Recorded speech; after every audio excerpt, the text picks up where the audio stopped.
It's the weekend and you have financial questions that need answering. That can only mean one thing. It's time for Jill on Money, the show that takes the mystery out of your finances. Here's your host, Jill Schlesinger. Welcome. It's Super Bowl weekend. I don't really have a horse in this one.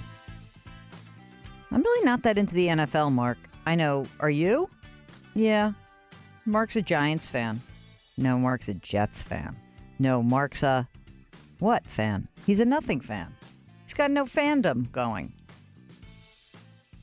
Someone just said to me, why do people hate the LA Rams? I'm like, hate the LA Rams? I don't hear that. Do you? I'm hearing more about people wanting there to be someone other than the Patriots winning. They're going through that Yankee syndrome, you know, when people hated the Yankees for so long because they won so much. Besides that, one must admire fine performances no matter what. We are broadcasting live from the Capital One Bank Studios here in New York.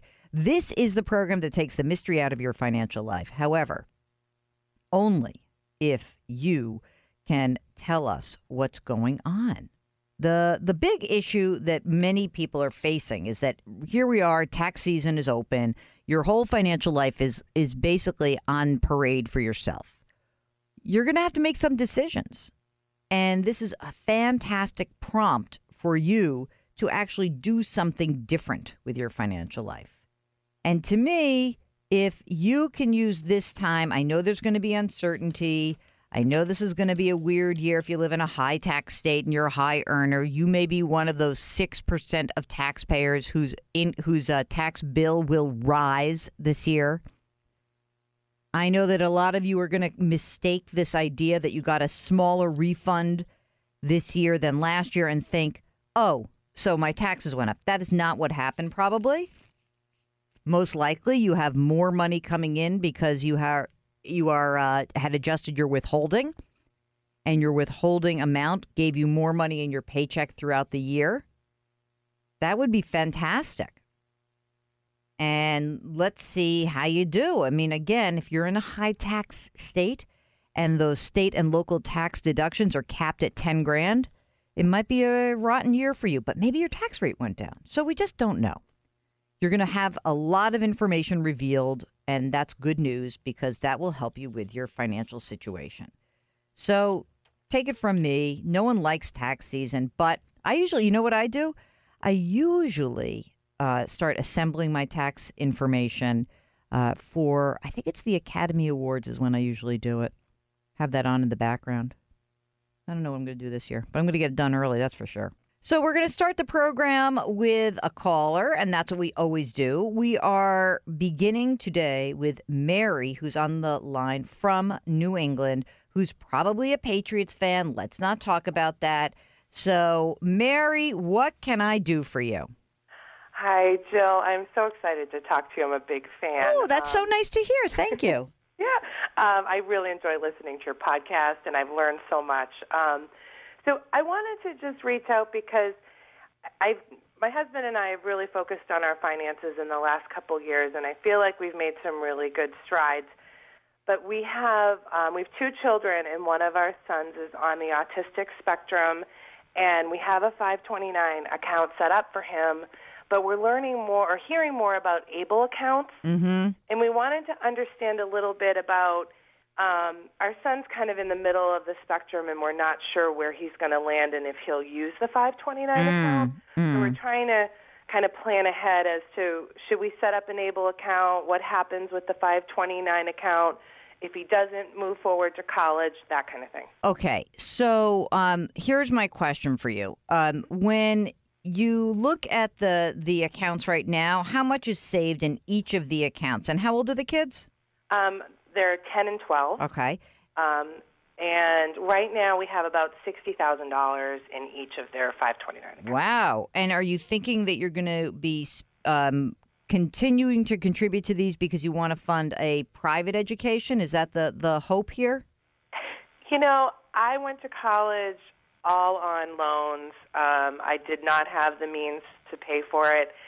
So this has just been really important to us, and we put about $500 a month to each of them. Wow. Okay. Yeah, we just really kind of shifted to that in the last couple of years. Okay. So the ABLE account, for those who are listening, it's a tax advantage savings account for those with disabilities and their families. And I think that what's really important here is that these are like a 529. It's a post-taxed dollar goes in there, and it's so no tax deduction. There are some states that offer state income tax incentives. You have to just check to see if your state is one of them. And I think that the difference between, say, an ABLE and a 529 is that the ABLE is probably gives you a little bit more flexibility depending on what happens in the future. Okay. And so this means that you probably, I don't know, you have a special needs trust already? I do. Yeah, we set that up a couple years ago. I might want to just double check with your attorney who drafted that, just to see how these two things can be used in conjunction. Again, it's sort of a similar thing where you can put up to $15,000 or $30,000 for each of you, right? For both of you, and it's interesting that a lot of this could be used for other stuff. On the other hand, I don't know if it's necessary because, like as you said, maybe you just use the 529 account, and the 529 account now can be used for a lot more. A lot more different kinds of schools, including private high school, if that's something that could be on the horizon for the one who's on the spectrum. Yeah. So, I mean, it probably wouldn't hurt you to do it, but I don't know. I just feel like maybe you would be able to, I don't know. It's like it may be more than you need. I guess that's what I would say. Okay. Oh, no, that's good to know. And our understanding, too, is that we could use the funds that we save in the 529 account for our first child. Yes. If for the other child, if the first one doesn't go to college, we could roll it over to him. You got it. And it can also be used if the other child ends up going to graduate school, for example. So, and by the way, you could use it if you wanted to. If you want to go back to school. Yeah, you can even yourself tap into that. So even though the 529 accounts are in their names, you can move it to anyone I think in the nuclear family, not among cousins. I think that's the issue.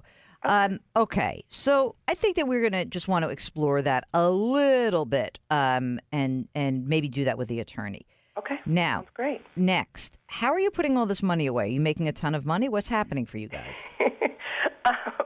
No, so we've been very fortunate. My husband and I work full-time. My husband works part-time, and my company went through a major change, and through that I was able to take on some funds from that transition. All right, so hang on one second. Mark wants to take a break. We're going to come right back to you, and then we're going to talk more about your overall financial situation, not just the kids. Mark screwed something up. I don't know what he did. There it is. There's the bump music. Thanks, Mark. It's the kidney stone that's really creeping in, I can tell. You're listening to Jill on Money. When we return, more information for Mary in New England, who is obviously in the tank for the Pats. I'll just say it for her. And then when we come back, we'll find out more about what's going on beyond the kids. It's Jill on Money. Send us an email with your question. Ask Jill at jillonmoney.com. We'll be right back.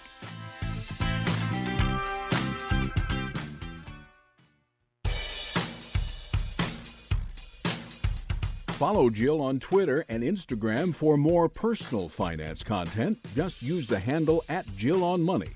Now, back to the show. You're back with Jill on Money, where folks at CBS Radio have been sitting on a huge bottle of booze that's waiting for me. And so I'm cutting it open right now just to see what it is. It comes from listen to this. This comes from a very, very fancy place. Are you listening? Someone sent me a bottle of booze. Let's see what it is. Okay, it's champagne. Wow, very nice. I don't know who it's from. Whoever sent this to me? Oh, you know who sent this to me? Friend of the show, Beth Kobliner. God love her. What a sweetheart. Okay, enough of that. Let's get back to Mary in New England. Mary, you don't have to send me champagne. It's very sweet. This is here's what you have to tell me. We were talking about your kids, and you said you're very lucky because you were getting paid out of a non-qualified plan. Correct. So how much money was that? So the total was about $250,000. How much have you received so far? 3/5, so $150,000. Look at you with the fractions.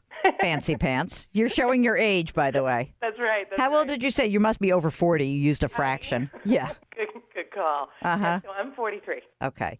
And spouse is how old? 44. Great. Okay. So what have you been doing with this money so far? We're a bit on the boring train, as you've referenced in some of your podcasts, and we've been holding on to some of it in cash. We bulked up our cash savings, and frankly, it's more than it needs to be. And we're not market timers, but with that much and the market as high as it's been, we've been hesitant in putting it into the market. Okay. So how much is in cash right this second? Right now, we have about $250,000 in cash. So if you looked at that cash pile, is there anything you actually need to use it for? Anywhere in the near term? Do you have to do something with the house? Do you need a new car? Is there anything that would be earmarked for? Yeah, we are looking at getting a car. All right. Fancy car?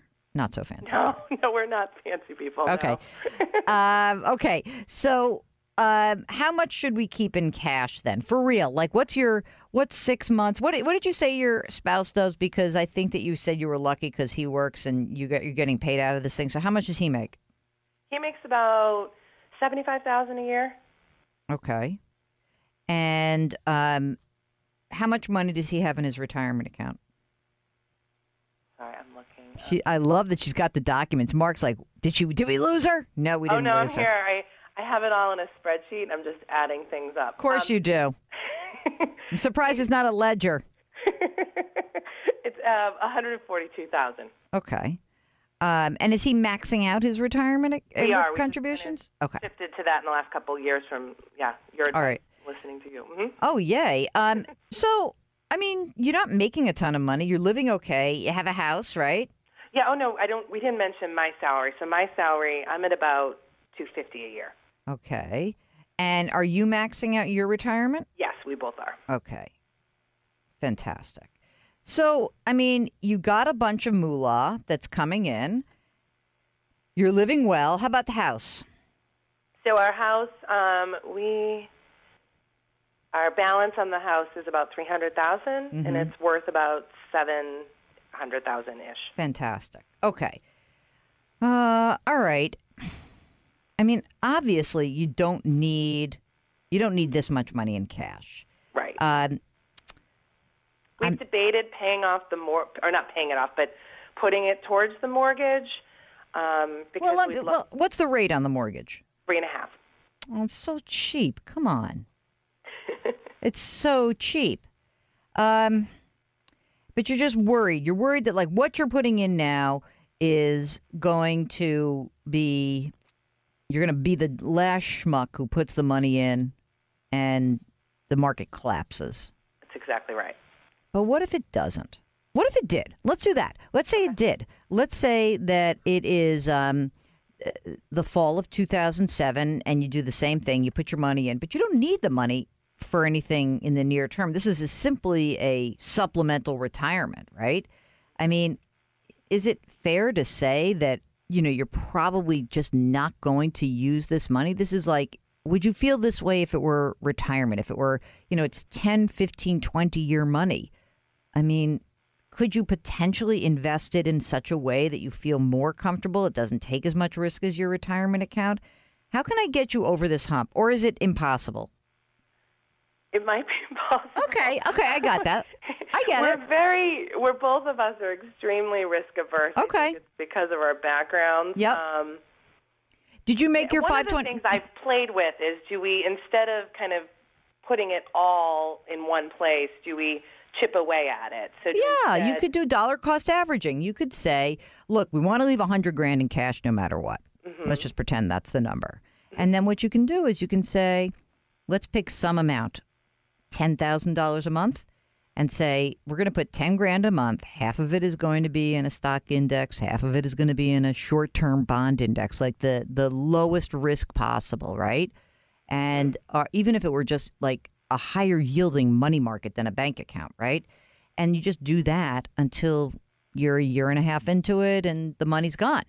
Right. And that could be a possibility. And then maybe when you get the next chunk, the market will be down or it could be up. Who knows? But you do it again. I mean, dollar cost averaging will save you if the market collapses.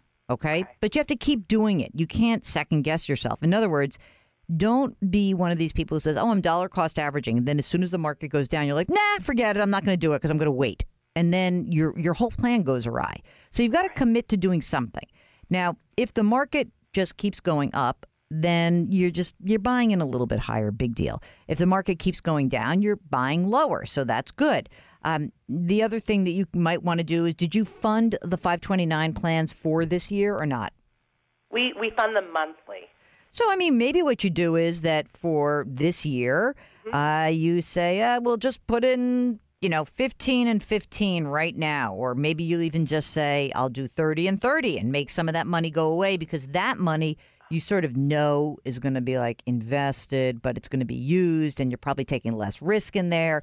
I mean, those are the kinds of things you can do. But honestly, if you're too freaked out, then what I would do is set up dollar cost averaging. Do you have an account that's a non-retirement account with a brokerage house or a mutual fund company? Yes, we do. Yep. What company is that? With RBC. RBC. You have a So broker? our advisor just left UBS and Royal Bank of Canada. Yeah, I know all about it. Okay. How you paying this advisor? Why are you calling me if you got an advisor? Because I'm better. You are? And cheaper. Well, I really enjoy your podcast. It's really educated me, and I ask him a lot more questions. Nice. He's been our advisor for 20 years, since we were really young, and he's advises most of our family, so we really trust him, and our fees are really low. Okay, as long as he's low. Yeah. I mean, I think that if you've got a way to invest cheaply with him, like index funds or exchange-traded funds, that would be worth doing. If you're going to do dollar cost averaging, probably just pick a couple of index funds, get the money in there. If you want to throw a little money in advance, for the kids' 529 accounts, that's fine too. But I think that what you really want to do is make sure you're getting some of this money to work, at least to give you a little bit of a cushion. Because the cushion is, if the market keeps going up, you're sitting in cash, that's a bummer. If the market goes down, you want to get that money to work and you want to force yourself to do it. So here we are in this like weird situation where I don't know if the market's going to go up or down, but considering this is probably long-term money, you shouldn't really care either. You should just get it to work. And if the market collapses, do not second guess yourself. That's the key. Because if you do that, the plan will just be kaput. It will go awry. So, Mary in New England, thank you so much for calling. I hope that helps. And if you need more information or you want to go through some, just ask the RBC advisor, like, hey, I want to have some wimpy index fund investments. What do you suggest? Again, index funds, no fees. All right?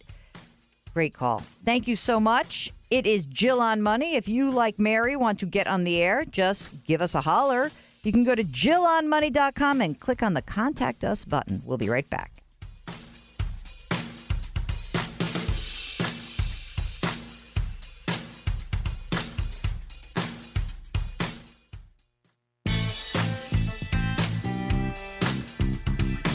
.401ks, IRAs, refinancing, she covers it all. Back to Jill on Money with Jill Schlesinger.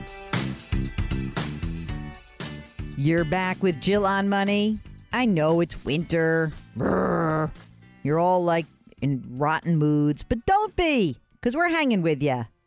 It's just fun. It's Jill on Money. And this is the program that takes the mystery out of your financial life. So great.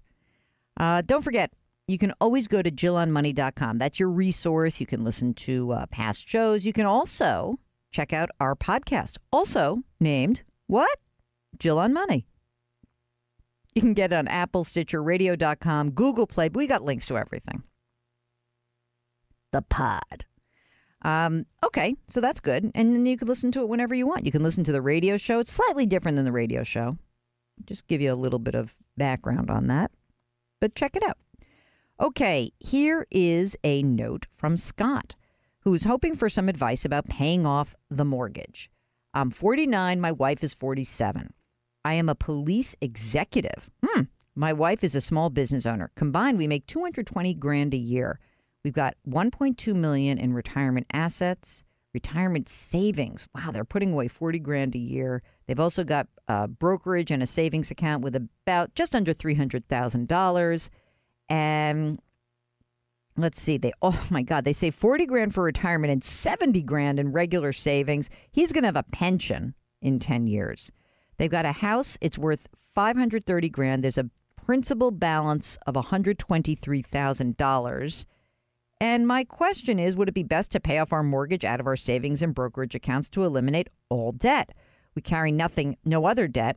We save quite a lot outside of retirement each year. We would replenish what we removed in roughly 1.5 years. It just feels silly to me to pay the bank $6,500 in interest every year when we could pay it off and pay no interest anymore, ever. However, my hang-up is that the conventional wisdom says that you carry the debt because your money could earn more in the market than what we pay in mortgage interest.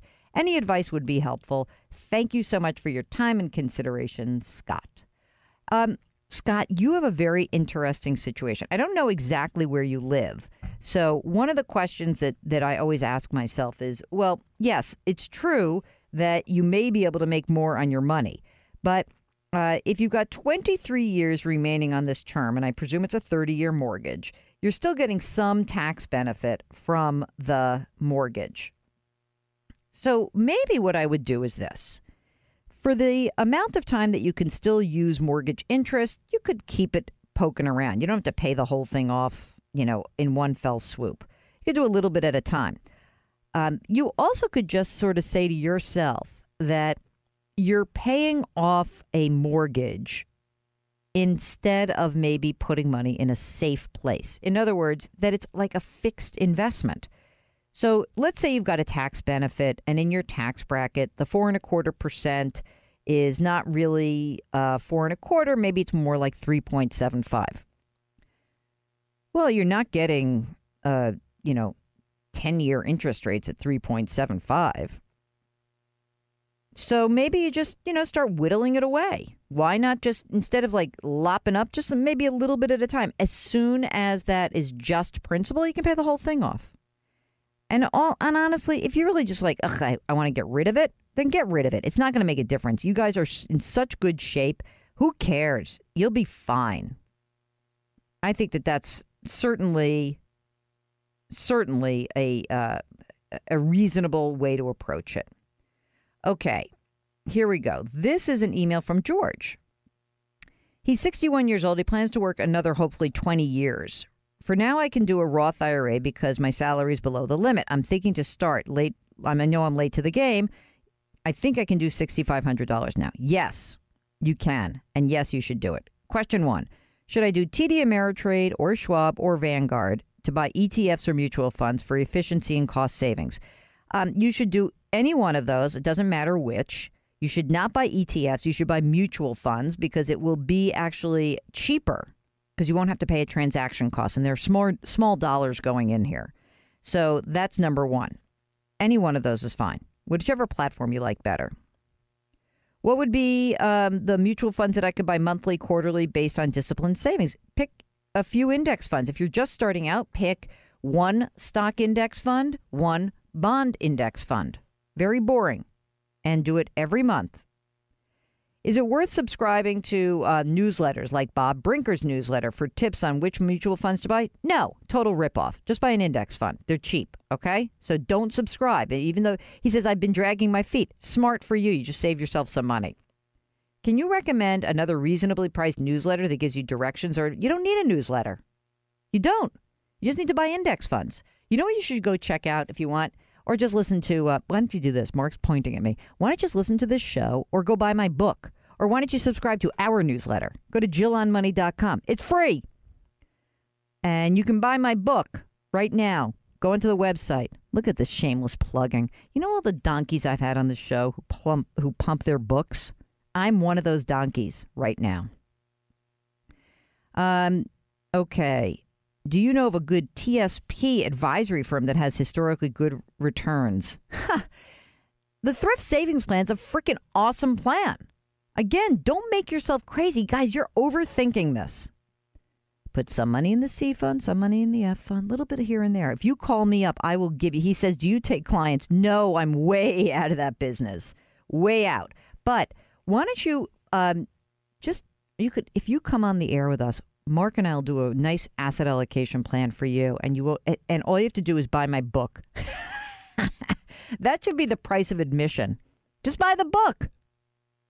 So much easier. All right, that's a long question. Stand by. How much? Oh, I only have a minute left. Hold on. Let's see if I can do a fast one. Oh, boy. No, that's not a fast one. That's not a fast one. Okay.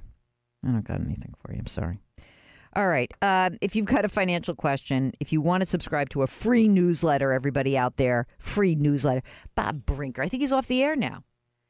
And you know what? When he went off the air, we cleared more markets. So you might want to tell your friends, check and see whether they can find this show. But if you don't want to have to be tied down to your radio listening habits, you can also subscribe to our podcast. It's called Jill on Money.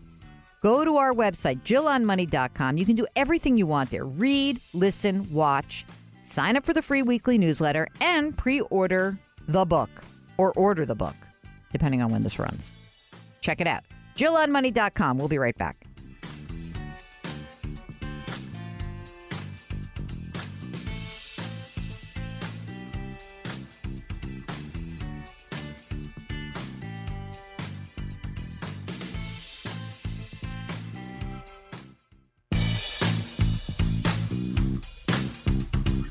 Welcome back to Jill on Money, where Jill Schlesinger takes the mystery out of your finances. You're back with Jill on Money.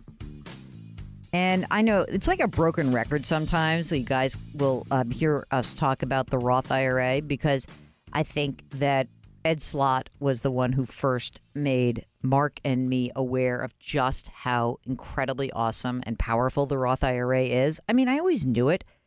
Sadly, I'm so old that I actually had a Roth IRA in the early days, the first iteration of the Roth. But if you have been listening or you've been reading a lot about why the Roth IRA is so good, you may also have questions about conversion.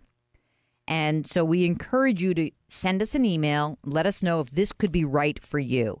Because if it is, you may be able to pay your tax bill due at lower levels today than you would have in the future. And here is a question from Winston, who enjoys hearing me on WCCO in Minneapolis. I love CCO. I do. I love that station. By the way, Mark, when I do my two ways every week, we usually have at least 30 seconds about hockey. At least.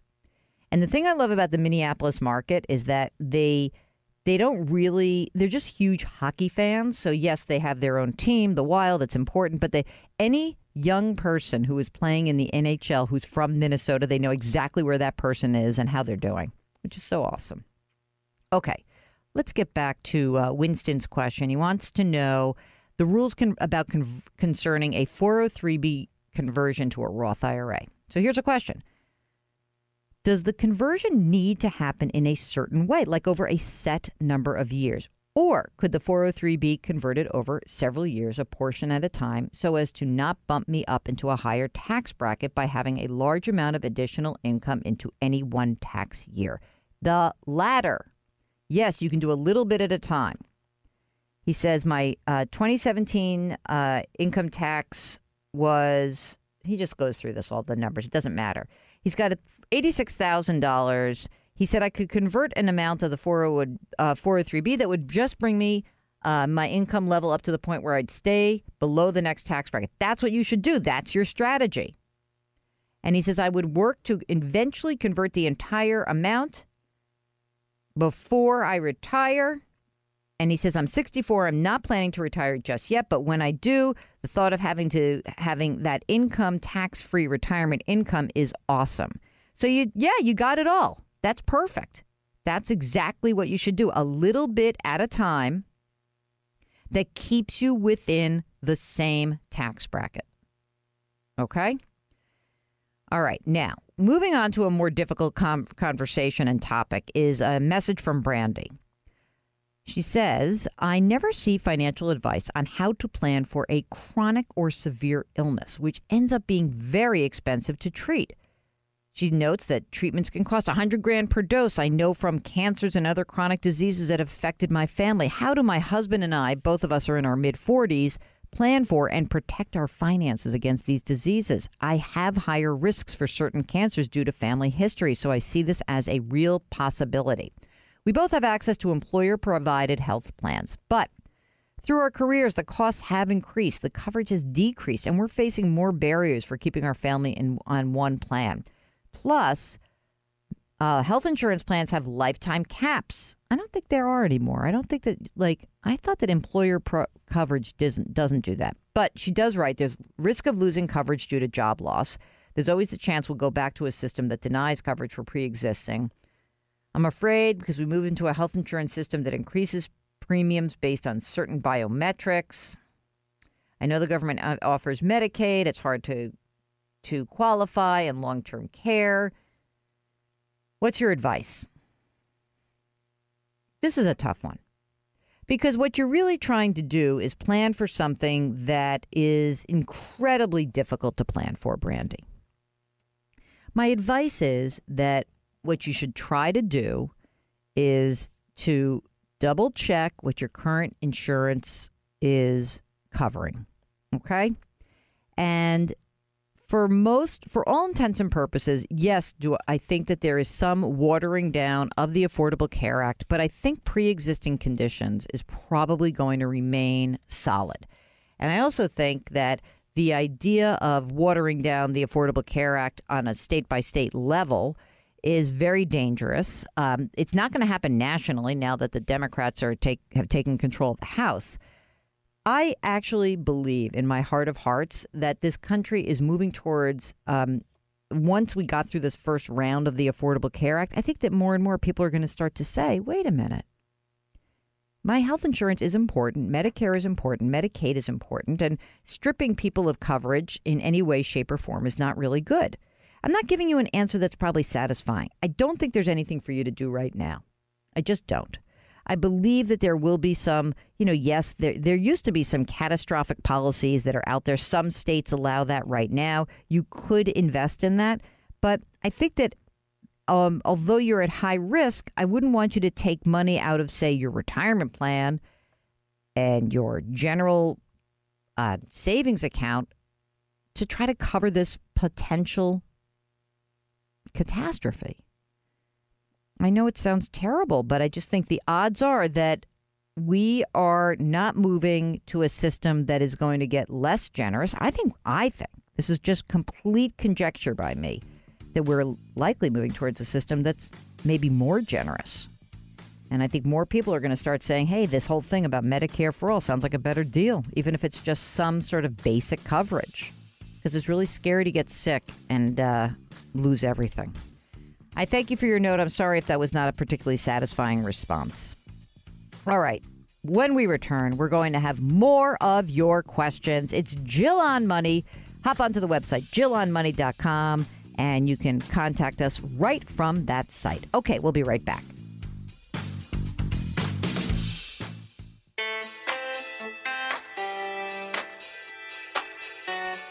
You're back with Jill on Money. This is the program that takes the mystery out of your financial life. You have a question? We want to hear from you. Come on. Tax season opens up any day now. Might have a big question looming. What's happening? Just send us an email. Ask Jill at jillonmoney.com. Ask Jill at jillonmoney.com. Okay, that is what one listener did who describes, I don't know if it's a him or a her, based on it's such a very specific name. I'm not going to actually say the name. So L is an avid listener. Love the show. I was spending time with my mom the other day. She's 76 years old, very healthy, and took a look at her finances. Listening to your show, reading many books, making changes in how I manage my own current midterm and retirement savings, I suspected she was probably paying some crazy amount in fees to her financial advisor. Anyways, I was right. LOL. She's got about $70,000 in assets, $500 a month in Social Security, and has been drawing down about $1,000 a month out of that $70,000. She says she lives comfortably on $1,500 a month, mainly due to her very good health and subsidized housing.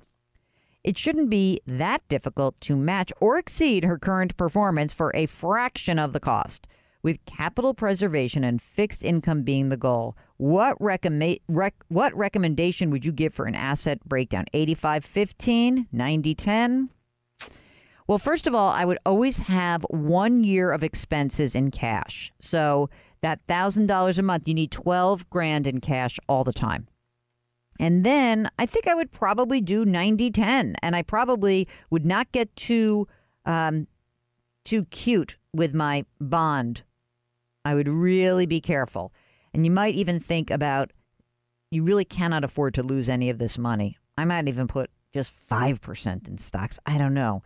I have a feeling she's going to run out of money at some point, and you're going to have to help her out. So when you're saving money, be sure to factor that in. Okay? All right. It's Jill on Money. It's the end of the first hour. So what should you do during the break? You should go to our website, JillOnMoney.com. There you can actually pre-order the book, The Dumb Things Smart People Do With Their Money. It is being released wide February 5th. Go to JillOnMoney.com, click on the book, and help us out. All right, we'll be right back.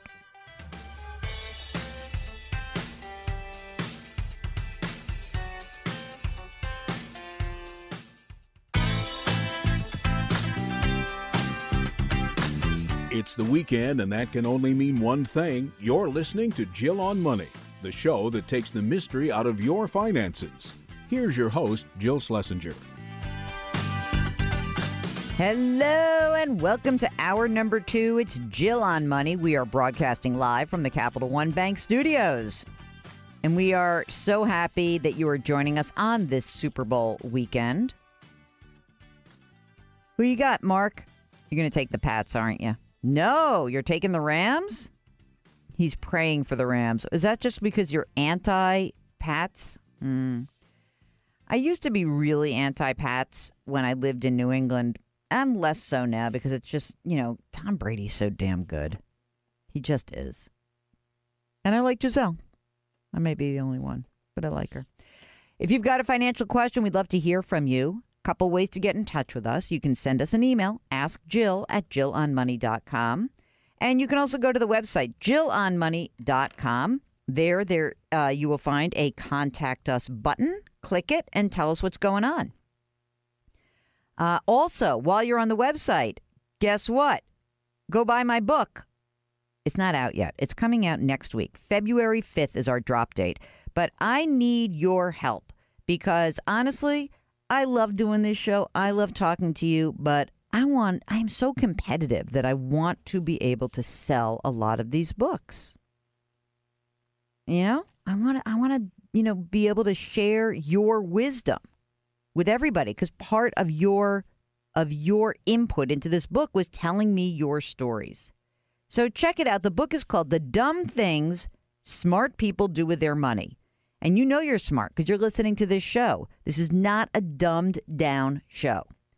This is a show that speaks directly to you. And this is exactly what I want to be doing. I don't want to be telling people that they shouldn't spend more than they make because I know you're smart. You know that.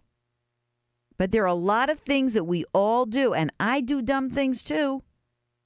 So it's not just for people who don't know a lot about money. It's for smart people who know a lot but may have some blind spots. That's what the book's all about. So check it out. The Dumb Things Smart People Do With Their Money. On sale February 5th, but available for pre-order at JillOnMoney.com. Okay, let's do some emails. It is, oh my God, Mark, this is a November email. What have you been doing? I'm totally kidding. We're still digging out from the last quarter of last year. This is from Juan because I did a segment on CBS this morning about caregivers, and it got a lot of really good feedback. So Juan he writes, I've been Series 7 and Series 63 licensed since 1988 and licensed for insurance since 1988. And we, blah, blah, blah. Anyway, I wanted to take the opportunity to congratulate you on the long-term care reporting that aired this morning. It truly is a crisis. Your stat is the same one that I read often. Medicare predicts that 70% of us over the age of 65 will need it. On average, writes Juan, we live for 3 years after needing this type of care. Some live much longer, thereby draining funds that were initially planned to help fund a comfortable retirement. You accurately mentioned that it can be relatively expensive and that premiums can increase. And because of those two reasons, Juan writes, I encourage my clients to consider what I call a hybrid product. Hey, we've gotten a lot of calls about hybrid products, right, Mark? It's been interesting. It has certainly been a big shift because long-term care insurance is expensive. But these hybrid products, they are basically life insurance policies with long-term care or chronic illness riders. And so as Juan explains it, the face value of your life insurance policy can either go to your beneficiaries upon your death, or it can be used to help pay for your long-term care costs while you're alive. And in some instances, a currently owned life insurance policy can be replaced with this type of policy at no extra cost. And so, anyway, this is Juan who wrote that, and I thought good information for everyone to realize. So thank you, Juan, for sending that in to us. And we are always very interested. It's funny. One thing that came up when I was writing the book is that I am very clear that I think that insurance is amazing. It's an amazing product. The problem is that it can be misused and oversold. So I like all different kinds of insurance. I think that I've gotten a bit of a bum rap, but just want to say this. Okay. So here's a note from Alfred, who is 80 and his wife is 70. They're both in good health. They have maintained their long-term care insurance for 15 years or more. Although it's getting quite expensive as costs rise, the annual premium is now $6,000. We have about $900,000 in net worth. We're both retired. We don't want to put any burden on our 5 children if we need health care later in life.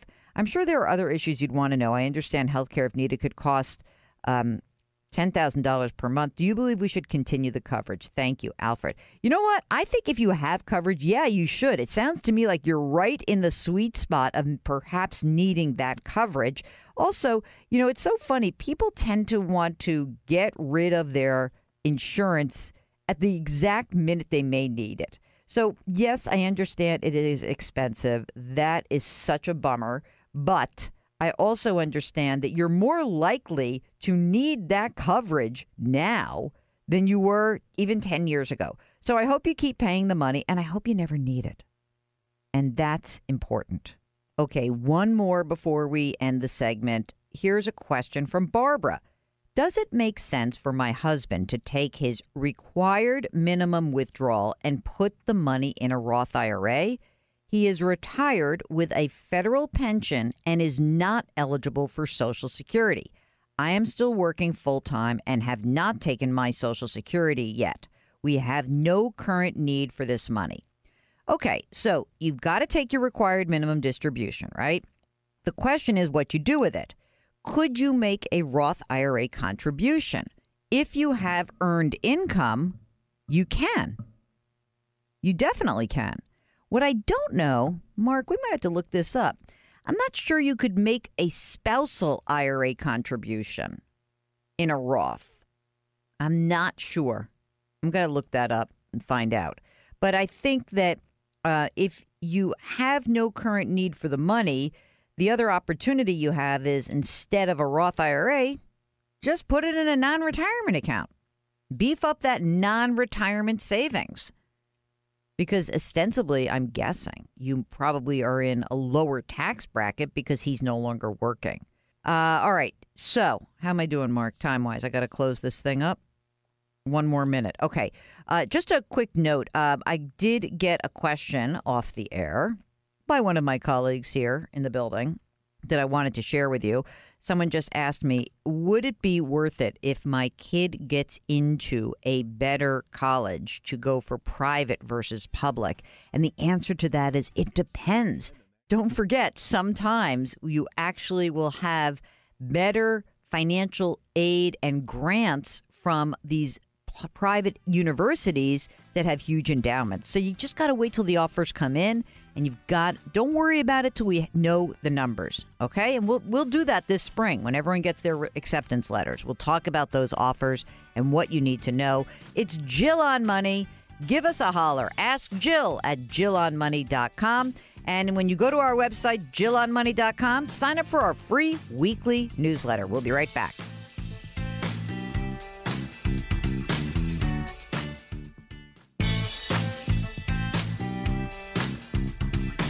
(401ks, IRAs, refinancing, she covers it all. Back to Jill on Money with Jill Schlesinger.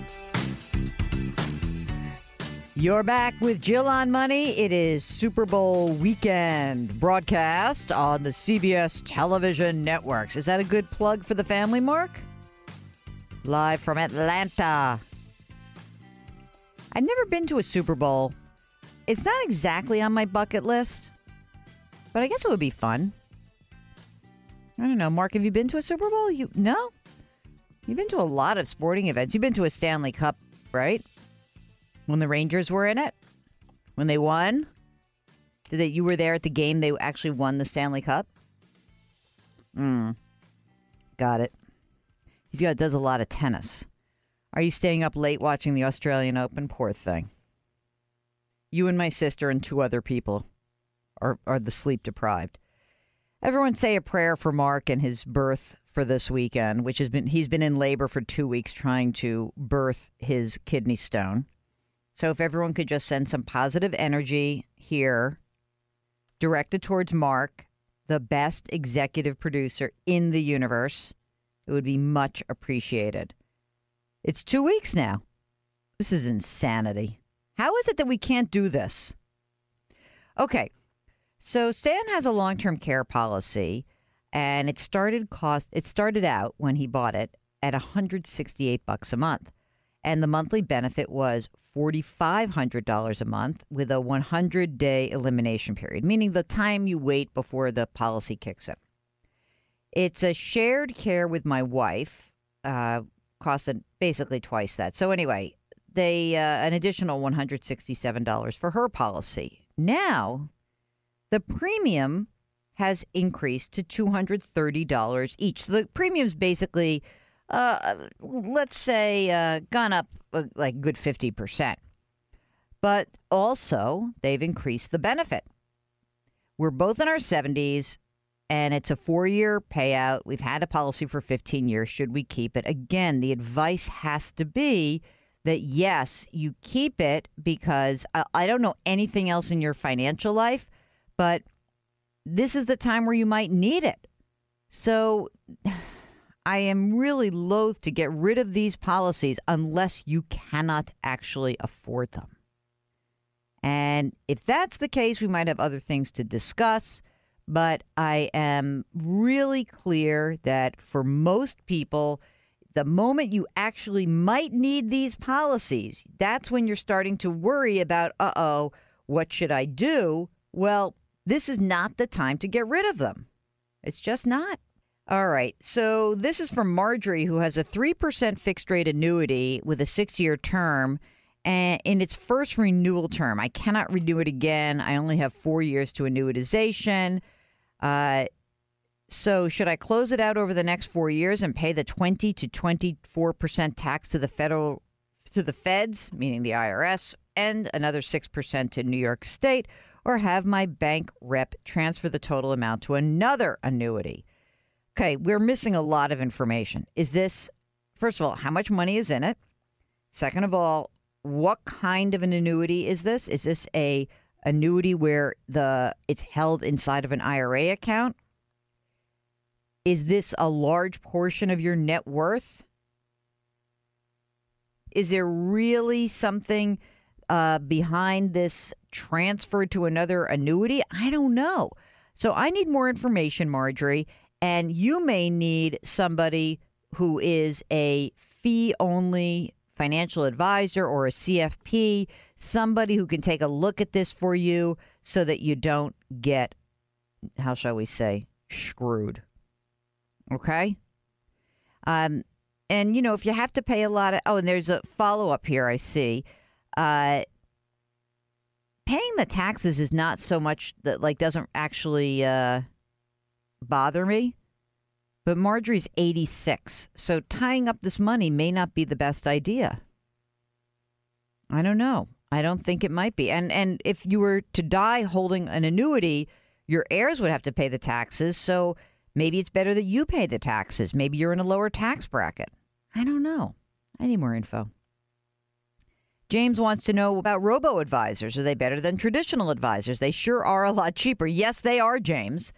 So I used to have a podcast sponsor called Betterment. They're I think the largest now. Are they the largest, Mark? I'm pretty, not the largest independent, meaning Vanguard's bigger by leaps and bounds. But I love the idea of these online platforms because they will allow people who traditionally have been shut out of the world of planning, and they'll allow those people to get in. Now, if you're looking at simply money management, it's like a no-brainer. Either you're going to buy index funds or you should use a robo because anything else is really throwing about a percentage away every year. Okay. But if you want actual advice, then I also think that there are a lot of good options out there with these online platforms. And they are all introducing advice as part of their services. And so, for many people who are listening to this, you may not have $500,000 to manage. You may not have the ability to actually get financial advice because you don't have enough money. And in that case, I absolutely think that these are very good options. And so what are these robo-advisors? They're people like Betterment. Again, they were the sponsor of my podcast for the last couple of years, no longer. They are Personal Capital. There's also Wealthfront. And then there are large firms that have these services, the largest of which I believe is the Vanguard, right? It's the Vanguard Personal Service, and I think it's for 0.30% a year. So I would check those out. I think those are great options that you could consider. Okay, here's a question about required minimum distributions. And here's Stan wants to know, I'm still working at age 70 and a half. I collect Social Security. Well, if you're still working, you don't have to take a required minimum distribution if you're still toiling away. But if you have a question, you should probably check with a tax preparer or with the place that holds your retirement account. But that's generally the theory, is that if you're still working, you don't have to take an RMD. So, okay. What else do I have for you? Oh, Mark, you're killing me with these. Darren writes that I have an excellent program on KFGO AM 790 in Fargo, North Dakota. He's got 2 questions. Is there a specific or ideal number of credit cards an individual should have? Mark, would you like to weigh in on that? I think 1, maybe 2. 1 or 2. How many credit cards is too many? More than that. How's that? You don't need a lot of cards. I know that everybody is inundated with these credit card offers, and so it can be so tantalizing. You're checking out like, oh, can we get you a Victoria's Secret credit card? And you'll save 10% on this purchase. But anyway, it's terrible. Just don't do it. And last from Peter, what are the reasons that gas prices are falling? There's an analyst who said fracking is the reason. It didn't make sense to me. You know what? here's gas is supply and demand. So when economies start to slow down, we have a lower demand for all petroleum products. That to me is the big mover around gas and gas prices. So crude oil, which determines a big chunk of, the price of gas, has peaked and then went down simply because the world was slowing down. And when economic growth slows, the demand for petroleum and crude oil, all of those products actually start to fall. Okay? That's my theory. Okay. When we return, more of your questions. We are blowing through the emails. Goodbye, November. Are there any left from November? Oh, Mark. If you've got a financial question, give us a holler. It's Ask Jill at JillOnMoney.com. Go to the website and subscribe to our podcast. It's also called Jill on Money. You can get it on Apple, Stitcher, Radio.com, Google Play, anywhere else you find your favorite podcast. We'll be right back.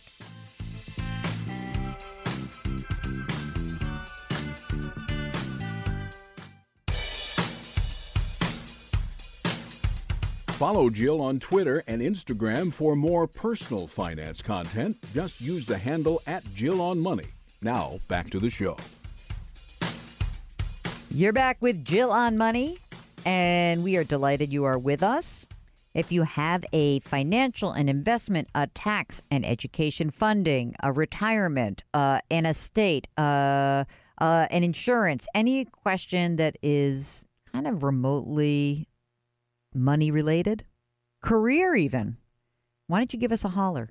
Ask Jill at JillOnMoney.com. It's Ask Jill at JillOnMoney.com. Now, you know that Mark has put us out on every single platform in the universe, including YouTube. Thank you, Mark. Here is a note from Eric, who recently found out about us on YouTube, and he's been enjoying watching and listening to videos and audio. And I've chosen to self-direct all of my retirement investing, as at this point, paying an asset under management fee just seems too detrimental to the overall growth. I was wondering if you would be kind enough to look at my asset allocation and provide some feedback. A little bit about me. I'm 36. My wife is 30. We have 2 children, 10 and 4. Holy smokes, did they get busy early? Boy, my wife and I combined make about $125,000 annually. Our jobs are stable. We each contribute to our 401ks up to the employer match, which is 4%. Okay. And we each max out a Roth IRA every year. I love this game plan. So good. Our 401ks are both invested in target date funds, while we use the Roth IRAs for more tactical allocation. We do have an emergency fund. It's got 4 to 6 months of expenses saved up. Okay. Target asset allocation, 55 stocks, 55% U.S. stocks, 30% foreign stocks, 15% bonds. And he uses those Morningstar style boxes for market cap and value versus growth. But, okay, so, Eric, here's the thing. I'm not like the hugest style box person. I'm so boring that all I look at is, with the money you have, can I just buy an extended U.S. stock market index for the 55% U.S. stocks? For the foreign stocks, same deal. And for the bonds, some intermediate term bond index. I don't know how much money you have so far, but that's it. I wouldn't get myself completely wrapped around the axle or about big versus small. I think if you take an extended market index, it gives you a little bit of everything. If you want to do just a small company index because the small companies got hammered last year, then maybe you'd say of the 55% in U.S. stocks, put 10% directly into a small cap stock index. But I think that's all you need. And I wouldn't do much more than that. It's much easier to just keep it simple and keep those costs down. And I think that's fantastic. That's pretty good in terms of just sort of thinking ahead about all of this. Okay, let's see. Here's another one. Kim writes, I have a few questions.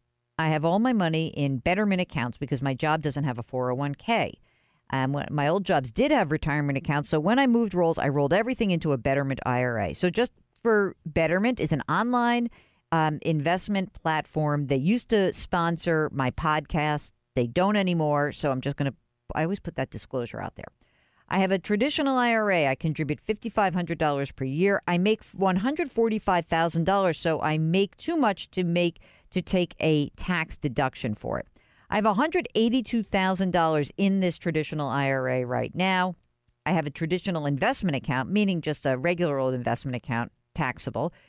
Put $1,500 a month in there. And that one has $143,000, a Roth IRA that has $21,000 because I'm not sure what to do with it. I'm 36 years old. I have a 6-month emergency reserve fund. Okay. I have all three accounts at a 90-10 ratio, 90 stock, 10 bond. Would you do this, or should I change based on the account type? My husband and I are not looking to buy a house anytime soon. If we were to do so, we'd use the investment account money for the down payment. Oh, my husband also has an investment account with this ratio. Look, if you want some money that's set aside for a house, then do not have any of that money invested in risky assets. So I would say that if that's the account, if the taxable account is an account that you're going to tap into for a potential home purchase, I would put some money in cash and I would reduce the risk. And I might go down to, say, 70-30, maybe even 60-40, but you don't want any money that you might use for a house down payment locked up in anything that is volatile. Okay. Can I do anything with my Roth IRA? I think I make too much to contribute, but please confirm. You know, you're in a funny situation because you don't have a 401k at work. So let's look at everyone else. Everyone else, if you have a 401k currently, what you can do is you can roll all of the money you rolled out of your previous plans, roll it all back into your current 401k, and then you can take you can basically say, I'll start doing a backdoor Roth, meaning you'll put money in a non-deductible IRA and immediately convert it into a Roth IRA. But you can't do that, and Kim can't do that, if you have a whole bunch of money that's already in a non-deductible IRA. So what you can do is with your Roth IRA is invested aggressively. It's the last money that you should potentially be tapping. So I think that you have too much risk. I'm just going to say it right now. I'm just not 90-10 ever. I think the most I've ever thought about in terms of a growth account, an aggressive growth account, is 80-20. The most amount of risk you can take is a Roth. Then the next amount, so sort of like highest risk Roth, next highest risk traditional 401k or traditional IRAs, and least amount of risk taxable accounts. Kim says, completely unrelated, regarding a 529 college savings account, I understand this can be opened before having a child under one of our names, but the beneficiary can be updated to the child once born. Is that right? Yeah, that's right. We'd like to do this. We're trying to have a baby now. All right. I wouldn't go nuts. I would wait.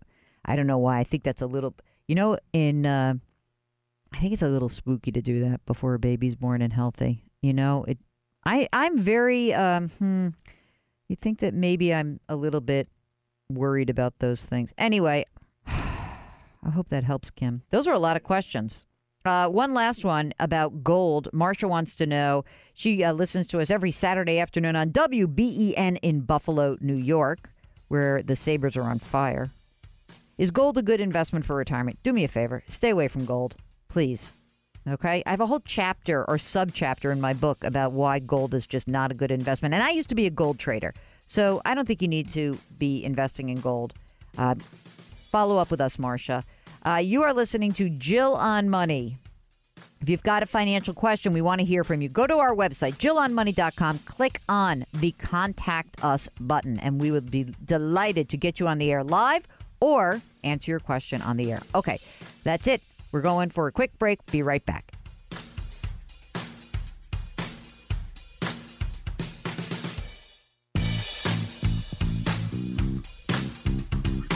Welcome back to Jill on Money, where Jill Schlesinger takes the mystery out of your finances. You're back. It's Jill on Money. This is the radio show, but we also have a podcast. It's called Jill on Money.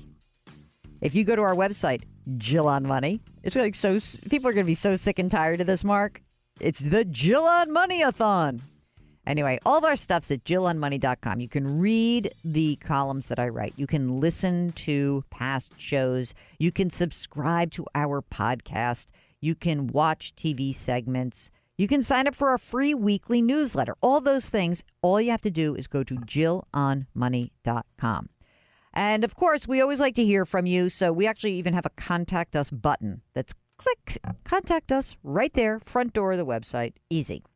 Here's a question from somebody who's been listening to the podcast for a long time, but she's often left frustrated because she writes, the listener questions you tend to tackle all seem to relate to people with substantial income and savings. I can't help it if we attract such good people. It's amazing, though. Anyway, for these people, your advice is the difference between great and excellent, or even the difference between excellent and outstanding.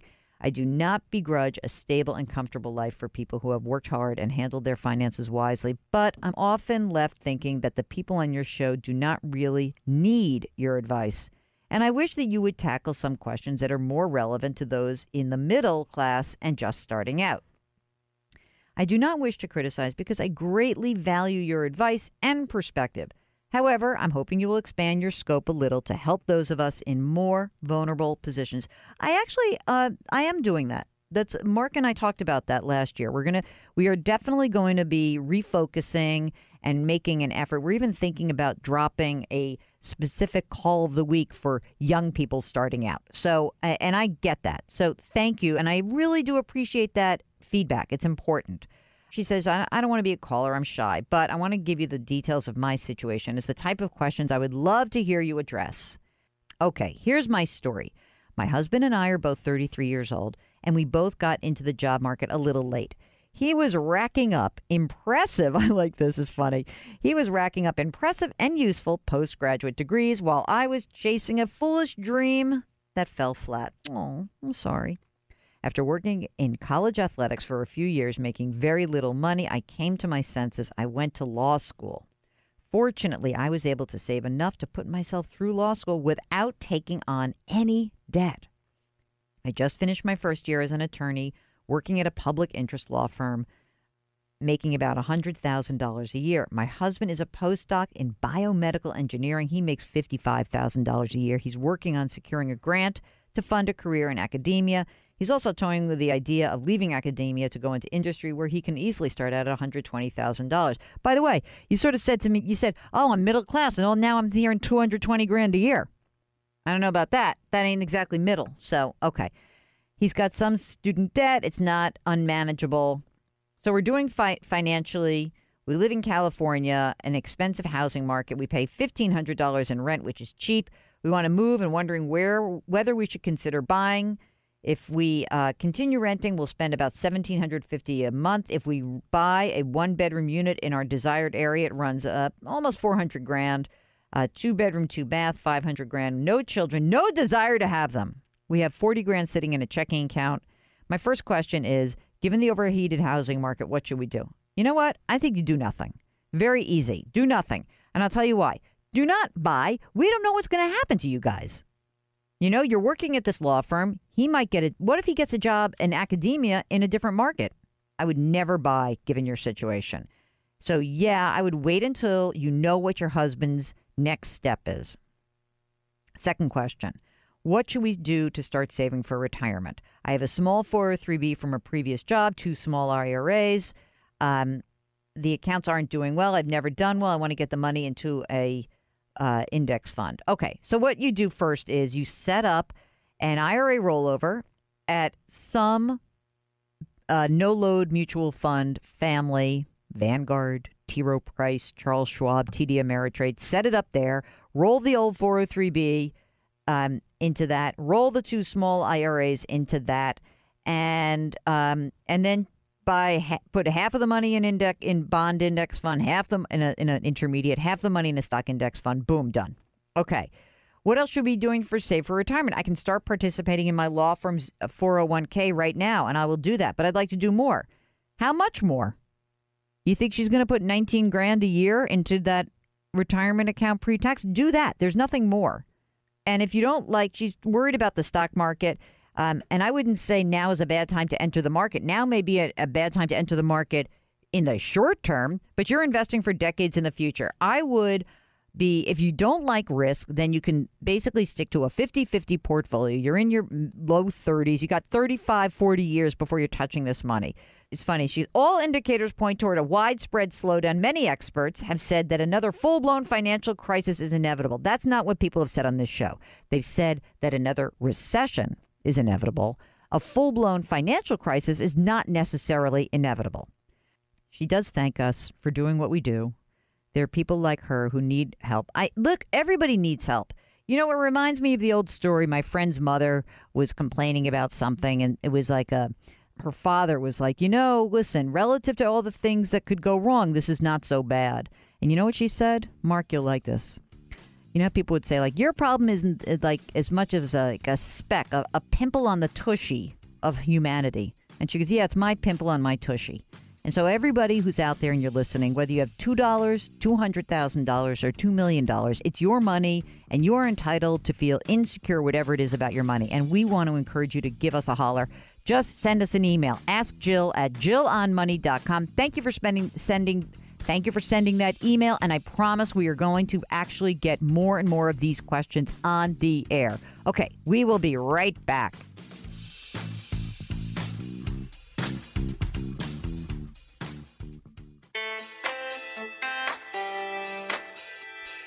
You're back with Jill on Money. Before we close out the show, let's get to a quick email here. This is from Paige, who's 58 and a half years old. She's single. She has no dependents. She says, all of my retirement nest egg is just about $600,000. It's all in traditional IRAs. I've got no debt outside of my mortgage, which I'm going to pay off within 10 months. My expenses are low. I could live on $2,000 a month. Physically, I'm in excellent health. Psychologically, not so much. She says she's burned out on her job. She wants to retire ASAP. Her goal is to retire at 59 and a half. I'm thinking about putting my entire nest egg into annuities. Oh, my God. Paige, do not do this. Absolutely do not do this. I don't care. I hate this whole game plan right now. It's a bad game plan. The $600,000 is just not a ton of money. She says if she puts out, she could earn $36,000 a year, putting $600,000. Is that an immediate annuity? I'd have to know what kind of annuity. There's no flexibility. You can't put all of your liquidity into an insurance product. What if you need to get hold of that money? No way. Is this a horrible plan is how she ends. It's not horrible, but I can't sign on to it. I don't think it's a good plan. I'm happy to talk to you more about it, but I don't like any plan that contemplates that you put all of your money in an insurance contract, and that means you're done. You can't do anything else. And before we go, a quick question from Lisa, who loves our shows and the guests, and says, after watching you on television, I was delighted to find you in the pod. Yeah. She wants to educate herself on money matters and getting finances in order. That's the main goal. And so she says, we're financially illiterate, so what should we do? I think she goes, I get a little overwhelmed sometimes listening to the jargon. Neither of us has a family background or interest in pursuing more knowledge. We stumble along. Is there a book I can read? Online tutorial? I just don't know where to begin. Hey, go check out Fool.com. That's a good one. Check out some of the stuff written by NerdWallet. And check out my friend Jack's book. Jack Otter wrote a book called Worth It, Not Worth It. That might be a really good place for you to start getting some of the basics in there. Okay. And I'm happy to talk to you offline to help you out also. All right. That is it. That is the program. Thank you so much for listening. If during the week you have questions, don't forget you can just go to JillOnMoney.com, click on the Contact Us button, and we will help you out. JillOnMoney.com. There you can also sign up for our free weekly newsletter. Thanks for listening. We'll see you next week.